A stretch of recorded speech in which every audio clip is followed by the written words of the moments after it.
One of the hardest things for anxious people to understand, and one of the most important, is this.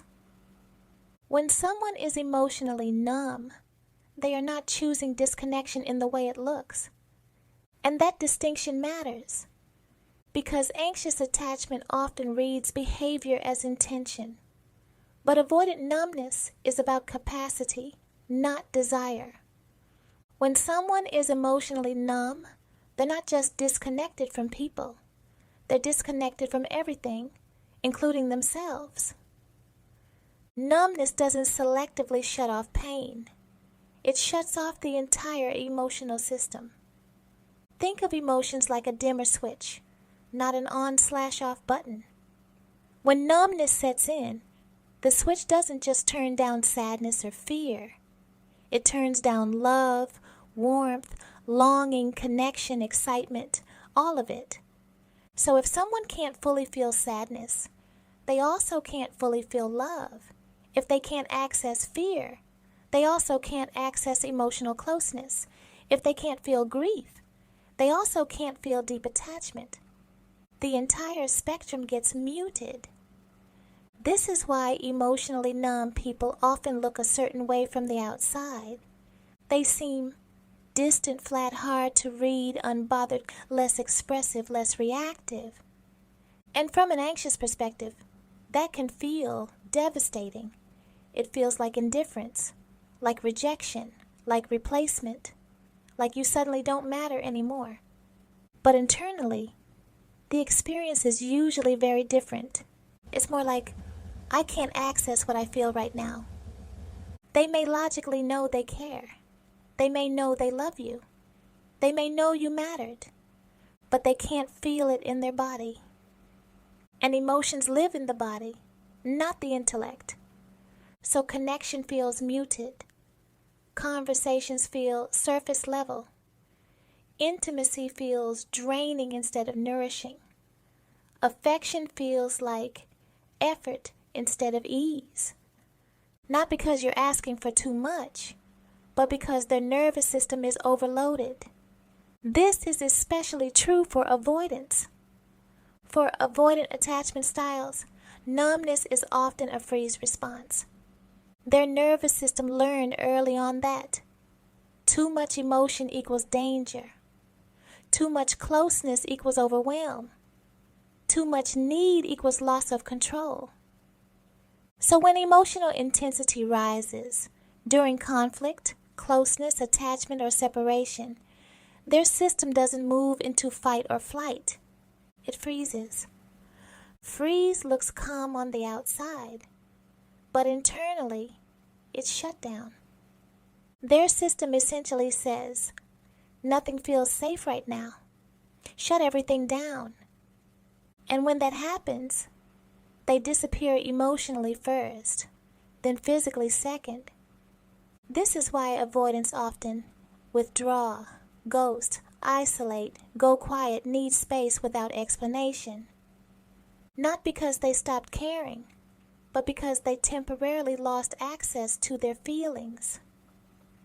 Think of it like emotional anesthesia. When you're numbed at the dentist, you don't feel pain, but you also don't feel touch normally either. You don't selectively numb one thing.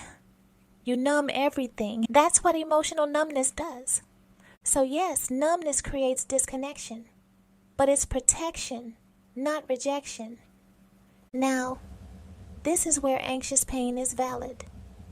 Because even if it's not intentional, the impact still hurts. Understanding the reason doesn't erase the wound.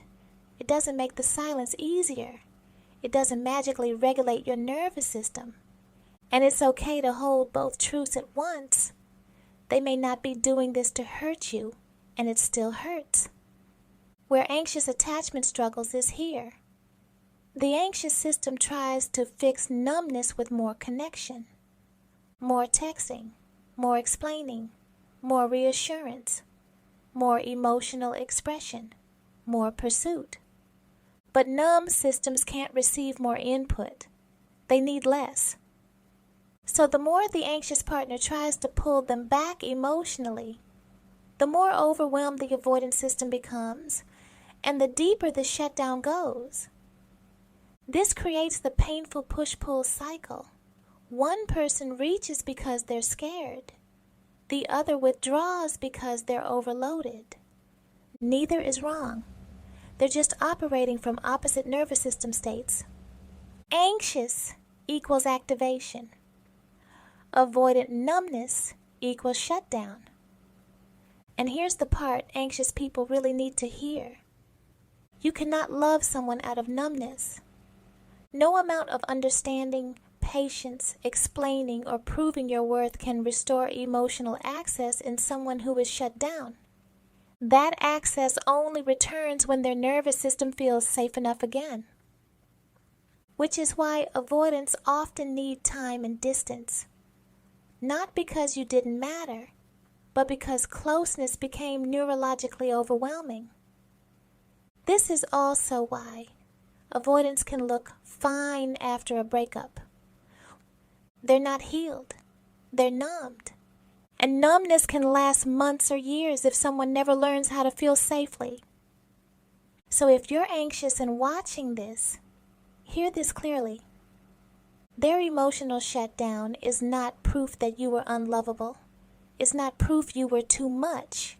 It's not proof they never cared. And it's not proof that someone else mattered more. It's proof that emotional intensity exceeded their capacity. And capacity is about nervous systems, not character.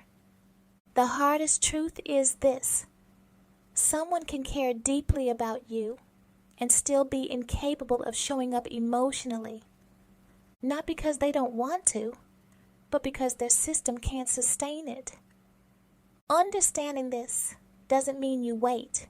It doesn't mean you accept breadcrumbs. It doesn't mean you abandon your needs. It means you stop personalizing what was never about your worth. You're allowed to want connection. You're allowed to want emotional availability. You're allowed to want consistency. And if someone is numb, unavailable, or shut down, even unintentionally, they still may not be able to give you what you need. Compassion doesn't require self-abandonment. The clarity is this. Numbness explains behavior. It doesn't excuse neglect, and it doesn't obligate you to stay. You can hold empathy and choose yourself. Because healing doesn't come from waiting for someone to feel again. It comes from being in relationships where emotional access is mutual. And that's the difference between understanding the avoidant mind and losing yourself trying to save it.